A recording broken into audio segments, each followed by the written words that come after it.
welcome to Rusty Water Towers, the podcast in search of faith and hope in rural life and ministry. I'm your host, Jonathan Lemaster-Smith, or as folks often call me, Dr. J. Each episode of the podcast, I talk with the guest about their experiences in rural life and ministry as we search out the stories, examples, and images of creative faith and hope that I believe are latent in rural community. Except today, when I take time to introduce myself and answer some of your questions. First though, as always, let's talk about a country song. This song we're going to talk about is one of my favorite songs, probably my favorite right now. I found Rustin Kelly because of his relationship with Kacey Musgraves. I'd become a fan of Kacey Musgraves because of her song Merry-Go-Round and then her first album, I believe it's Same Trailer, Different Park. She had a relationship with Rustin Kelly, and I ended up finding his music and just falling in love with his work.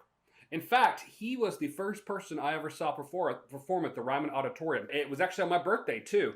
And it was a lot of fun, a very high energy concert with a lot of standing, a lot of singing along. Everyone seemed to just feel the energy in that room. So his song, Son of a Highway Daughter, is the one I'm talking about. It may very well be my favorite song. The song begins, I'm the son of a highway daughter, born in gasoline.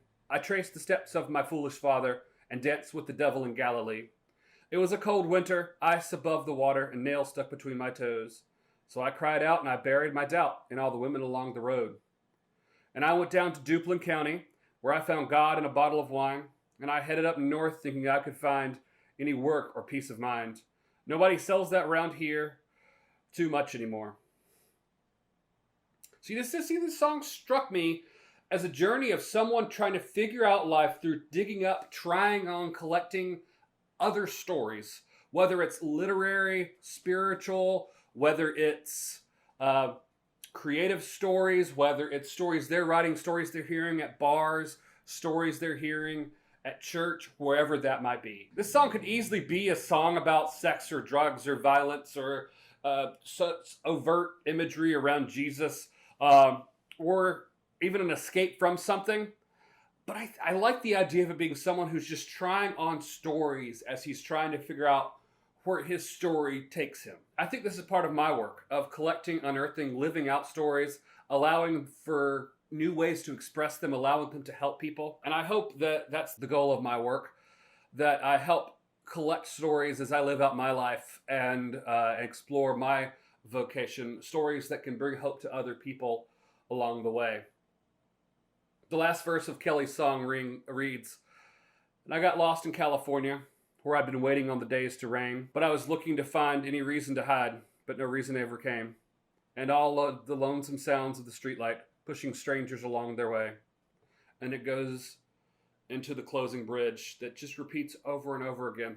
That town kept calling me. That town kept calling me. The song becomes one where a town, a place, a story keeps calling him even as he looks through other stories. I think my story is one of knowing a story that keeps calling me, a story that can live out, intertwined with others. Each ministry or academic position I hold has been an iteration or an imagining of the story or vocation I live out. The chapters may not line up, may not resolve the same. They may not even make sense sometimes, but they are iterations of a story I live, a story that I blend with the stories I pick up along the way. And my goal in doing all of this is to bring hope to the world. As always, I'll put Son of a Highway Daughter in our Rusty Water Towers playlist on Spotify. So now, as I said, I don't have a guest today, and instead I wanted to share a bit of my story or stories, my passion for rural ministry, and my hope for ministry in the future. This is not going to be a in order biographical sketch of myself. It's going to be a collection of stories that they're not even in order. They're just stories I think are helpful to understand why I do what I do. So let's start with the first story that I'm going to share with you. When I finished my master's degree, I got married and I served in a small church for a while, but ended up with my first full-time position about 7 months later. And in that position, I served as a youth minister and eventually Christian education director for a mid-sized United Methodist church in a small town in central North Carolina. This small town had a furniture plant, a historic furniture plant that had been there for probably close to 100 years. And while I was there, that furniture plant had been bought out by a larger company and was sort of systematically being disassembled, both in terms of plants being shut down as well as people being laid off. And not only was the um, not only was the plant being disassembled, it felt like the town was being disassembled. We had people who had been working there for 30, 35 years were losing jobs. And it wasn't just that people were losing jobs, the town was losing a sense of identity. Because lots of times rural communities will build themselves up around a career, a plant, an institution, whether that be the furniture plant or the high school or the farming community or a historic church or something like that. And this town had built itself around this furniture plant. And as this plant was being disassembled and dismantled, we also had, you know, the industries and small companies that supplied it having to deal with redistributing how they did things. We had to deal with people who trying to figure out what career was next for them, trying to figure out what came next for what they were doing. And we had people who had mental breakdowns, marriages falling apart, people having to transition from large homes into small apartments because they couldn't afford to live where they did. And I sat back, and the church I was serving basically said, it's not our job to solve these problems, to be with people. We might give to the food pantry, we might engage with the local resource center, but it's not our job to fix these problems or save this town. And I got angry. I often tell people if they're going to go get an advanced degree, particularly a PhD, you need an emotion that will carry you through, and anger is one of the best. I got angry at this church, at this pastor who said this too, and I got angry at the reality that I hadn't been trained to deal with this either. That's not the same thing about my professors or my education. I had a fabulous education in my undergraduate, my master's, but I still don't think I was prepared, and I didn't think a lot of others were prepared for ministry in a world that's dealing with economic shifts and industrial decline. So I decided to apply and get a PhD. And as I got that degree and finished up that degree, I began to forgive myself and forgive this church, because I realized I was angry at them, but they were the people who were dealing with their lives falling apart. They were the same people who were having the breakdowns and having to change jobs and change life and change so much about themselves in order to deal with a future that they were once promised being taken away from them. And that's one of the reasons now today I look for hope in the midst of this, because if we can grab hold of the hope, whatever that might be, ministry can continue. Life can keep going. And we can continue to deal with whatever may come with us, as long as we have hope that our story will continue, even if it drastically changes. So that's one of my stories. My next one is a more recent story. I spent a lot of time in the car in December and January of 2019, 2020, before the pandemic hit. I had some family members going through some health crises. I was taking time driving either to their home or to the hospitals they were in. And it's a lot of time in the dark, and driving alone at night while I was also still trying to do my job, be there for the people I loved, and also have any sort of celebration of the holidays was wearing on me. The thing I realized, though, is that at least I was driving in December, because as I was driving alone at night, especially along country roads, because lots of times driving between here and my family's house was along country roads, people love their Christmas lights.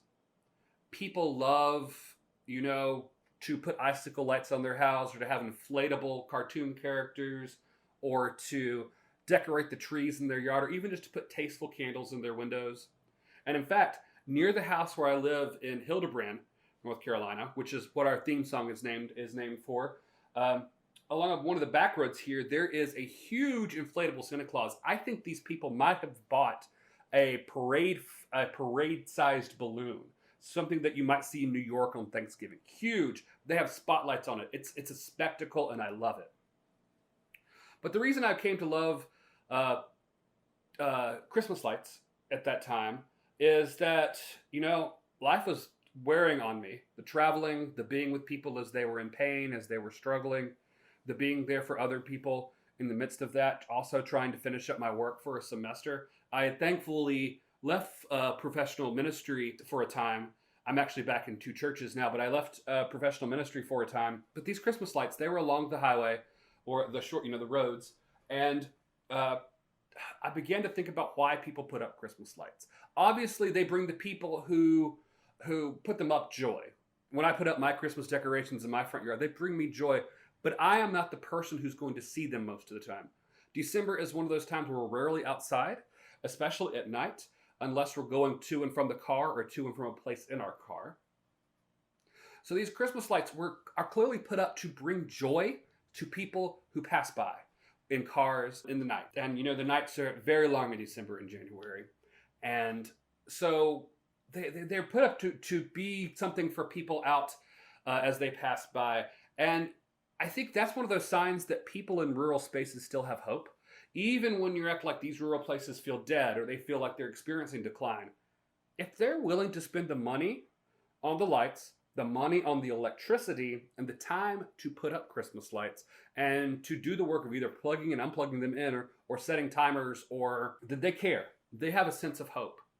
And I began to see these Christmas lights then as I drove each night or several nights a week as prayers for the people who pass by, regardless of if they knew the person or not. They're just a prayer in the night for whoever passes by, a sign of hope in the midst of times when people are dealing with pain and loss and despair. The holiday seasons really are like that for a lot of people as times of darkness and sadness, but we see just quite a bit of hope existing in these rural spaces through these Christmas lights, through these tacky Christmas decorations that I love. Oh, that's just so much fun. And exist as prayers for people. These end up in sermons of mine several times, stories I tell in classes, but the Christmas light as a prayer for people who pass by that gave me hope in a dark month in my life. The next story I want to talk about actually is going to go back further in time than the first story. This story is about trick-or-treating. This podcast will go live just before Halloween. So why not talk about trick-or-treating? So I grew up in a rural area. I grew up in south of Shelby, North Carolina, a little town of Earl. We lived there I lived there for 18 years. Most of my family still lives in Earl and Shelby area. And when we would go trick-or-treating, it would not be door-to-door, small neighborhood trick-or-treating, large neighborhood trick-or-treating, or even the trunk-or-treat.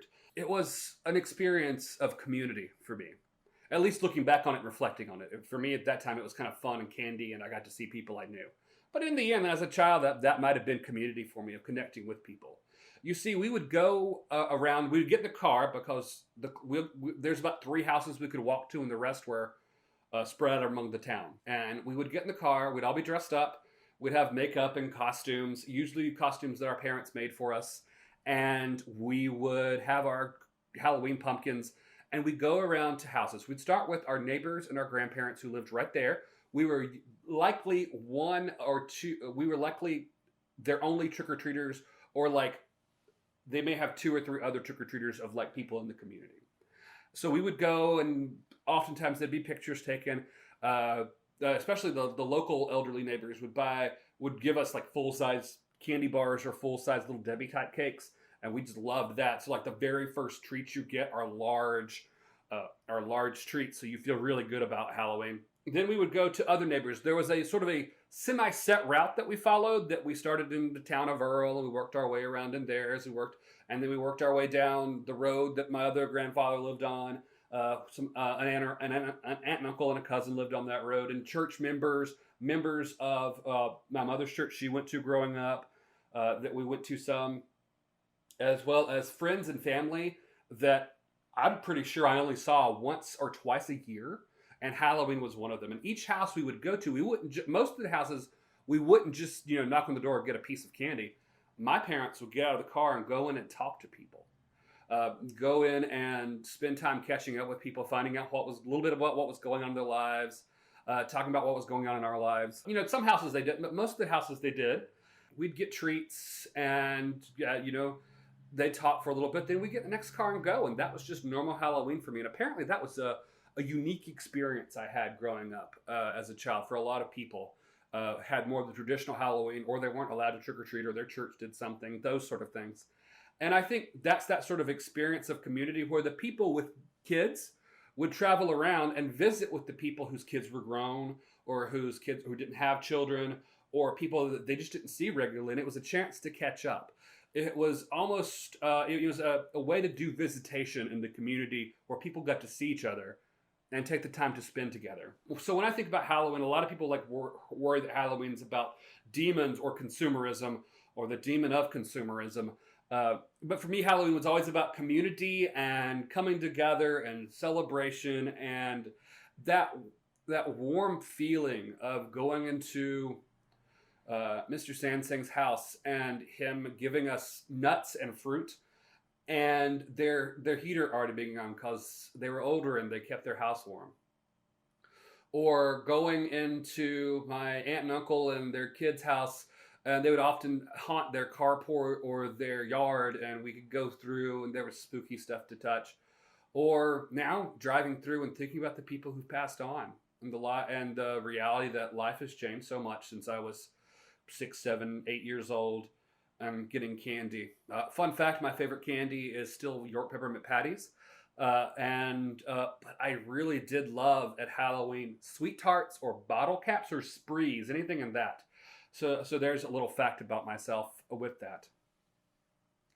So as you can see, as I tell these 3 stories, and I'm sure I'll tell more stories along the way in this podcast, is that my story is one of people finding hope, finding potential, finding reality within the stories I have and the stories other people have, creating ways to intertwine stories and rethink stories and retell the stories with new characters and new ways. Because I want rural spaces to tap into the hope that's there, that I know is there, and that I see the potential in. And I want to also empower clergy and lay people, or just people in general in rural spaces, to go into these spaces with this sense of there is hope here and there are stories here that we can let life back into, that we can let that hope bubble up spontaneously, and we can cultivate that hope to continue growing.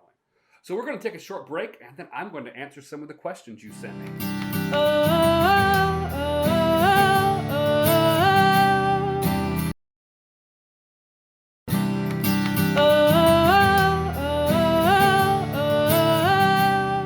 We're back. And so I put out on my Facebook a couple times, what are some questions that you have for me about myself, about my podcast, about why I'm doing all of this? And some of them were silly, some of them were serious, and we're going to get right into them. The first question that came to me the very first question was from Karen, and she asked, have you ever scaled a water tower? No.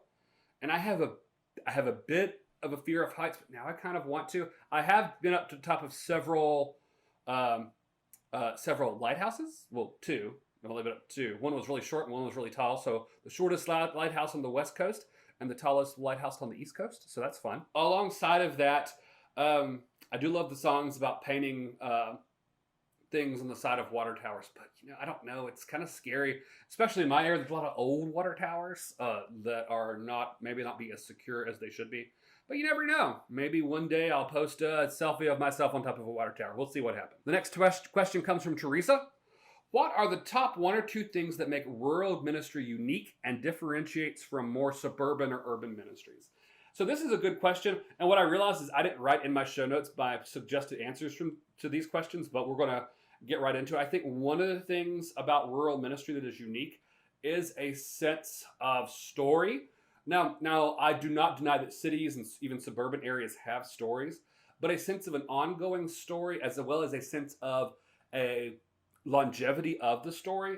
There seems to be less turnover in more rural areas, as well as the geography allows for a more, I guess, folk story in terms of letting the story run away with itself and letting the story become fanciful or mystical in some ways. I guess the other unique thing about rural ministry is that it is dealing with an external gaze or an external idea that rural areas are less than, or that rural areas are, and again, that's not to say that cities don't get that and suburbs don't get that, but I want to say that rural areas get that from multiple angles, as well as I think about movies that paint rural areas as either horror-laden landscapes, especially since we're around Halloween.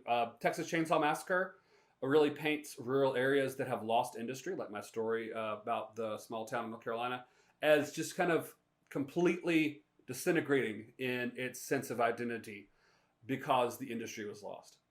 Or or they paint it as so othered and so wild or barbaric, like the movie Burt Reynolds, Deliverance, Banjo.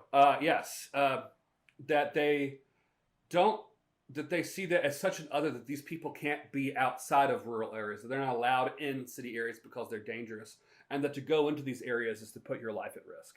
And I think this sort of thing is not helpful, obviously, but I think it's trying to deal with the sort of reasons. It's also part of a normal sense of success is found in urban areas. I think this sort of thing is not necessarily, obviously not helpful, but it's also dealing with the reality that the imagery is the success, safety, and civilization are found in urban areas and rural areas are less than. You see this some in comedy as well, whether it's Andy Griffith's show or Schitt's Creek, both sort of paint rural areas as kind of more simple, more backwards, and dealing with all of that. So the next question we have, thanks for these questions. I really enjoy them. The next question is, how did other people's or your own, the next question comes from Britt. It's how did other people's or your own perceptions of you change when you finished your fancy degree? Or how do you balance your rural identity with your academic one? And this is a great question. When I went to get the PhD, I had no idea. I assumed I would just get, a full-time tenure track position at a college or university or seminary and do that. But it kind of did not work out that way. Well, I mean, it didn't work out that way. I'm not tenure track anywhere, but I'm teaching several places and really enjoying that. And I had a feeling like I was supposed to be someone different. But then I fell in love with Tech Sample, and as well as a podcast. Tech Sample is a professor of theology, sociology, church and society type professor. He writes a book, and there's another question about my top reads for ministry. Some of his books will be on that. He writes about blue collar and working class work. And whenever you hear him speak, he still has his Mississippi accent and still can talk about that while also talking about Foucault or Derrida or Heidegger or whoever, or opera or country music all at the same time. That allowed me to do that. And then listening to a podcast called Dolly Parton's America. Love Dolly Parton. Probably my favorite singer. So I would say Rustin Kelly probably has my favorite song, and Dolly Parton still continues to be my favorite singer in terms of the longevity of her work and the message in her work. But going on, there's a class taught at University of Tennessee in Chattanooga that talks about Dolly and her work, and students talking about how we were all sort of, as rural, especially Appalachian students, trained to lose our accents and to talk more city or to get a neutral generic accent.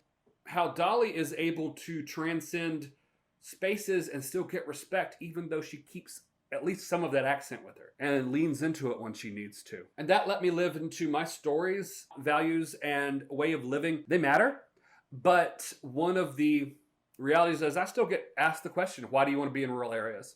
Why do you want to study rural areas? There's nothing there. It's dying. And what they really need to do is build better infrastructure so people can get to the cities. So I still get that even now about how rural places are not worth studying and engaging with. And I just sort of have to, this actually leads into the next question from Jeremiah. What's wrong with the people who wonder what's wrong with rural life in America? That's a good question. And one is they have just listened to the dominant narrative that rural places are not worth being, and that there's so much more money and opportunity and connection in the city. The next thing I would say about that is also it's a way to other someone that we're still allowed to other, especially because we assume that all rural places are white. They are not. Or that all rural places are uneducated, or rural places are all one particular political party. Asking that question of, why is it okay to make fun of or be disgusted with this particular group of people, or particular groups of people that are actually just sort of an imagined rural idea, along with the assumption that all rural places are either Mayberry, pastoral, mythical places, Texas Chainsaw Massacre wastelands, or just full of drugs and opioids. And, it's just that it's a way to categorize and simplify and other something so you don't have to deal with it in any critical, compassionate, or creative way.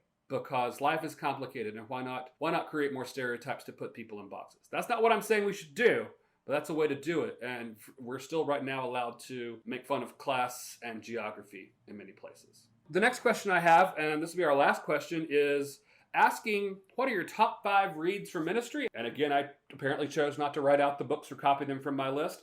The first, like I said, will be Tech Sample's Blue Collar Ministry, and a couple other Tech Sample books. Blue Collar Ministry is sort of the first one to jump into. It looks at ministry in working class communities, which often translates well to rural communities. It has a partner book called Blue Collar Resistance and the Politics of Jesus that go with it. It's a little shorter.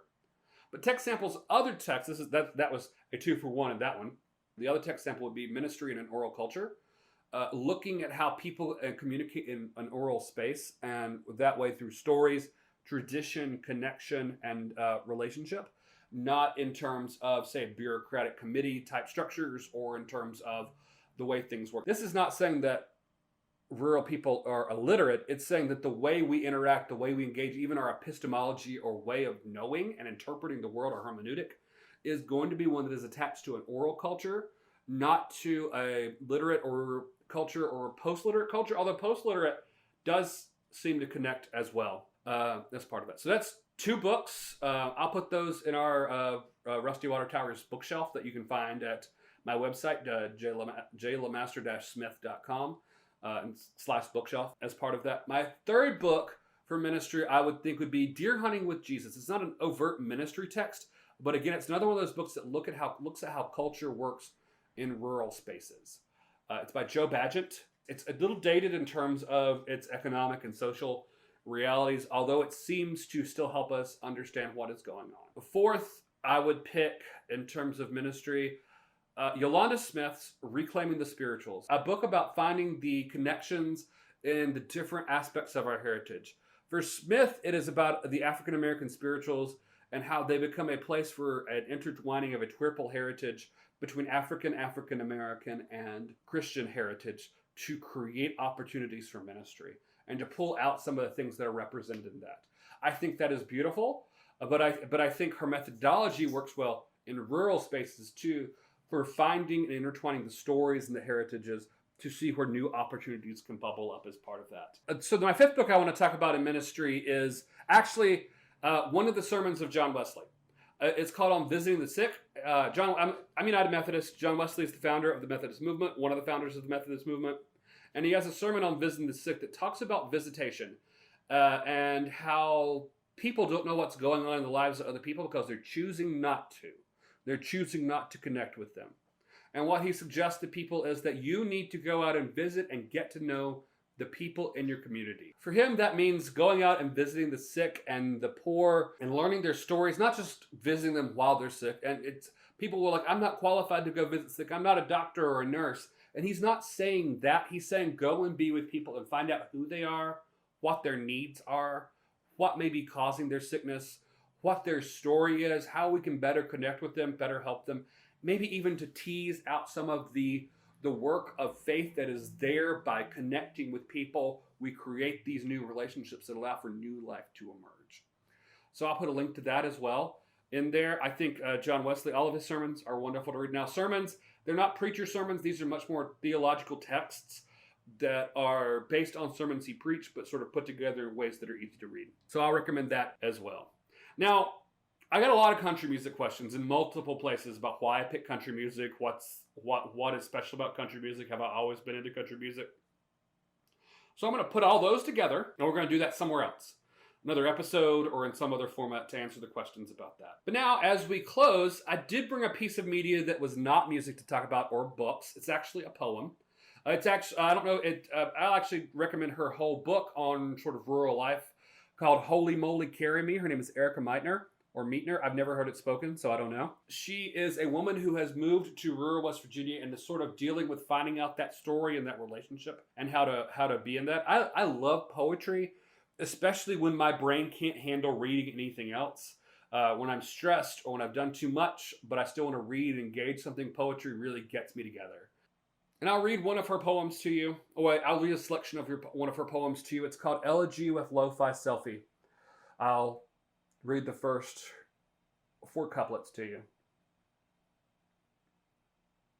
I am thinking of you while riding shotgun past the Celanese plant at dusk, mid-December, this sprawling factory on the New River, the world's largest producer of cellulose acetate, tow used in cigarette filters lit by sodium vapor. The plant glows orange, tipped smokestacks smoking like us on the stoops and curves of Brooklyn years ago in the most cliche way to turn back time.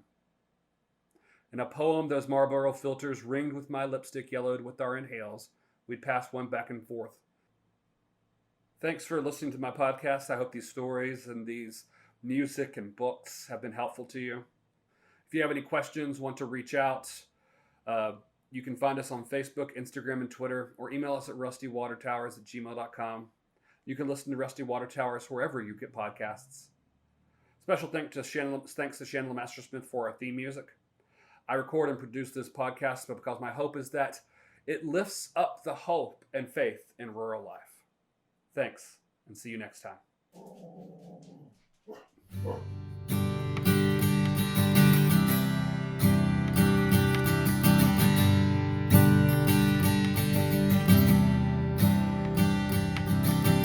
I live across the railroad tracks in a little lighthouse that you pass if you weren't trying to find me.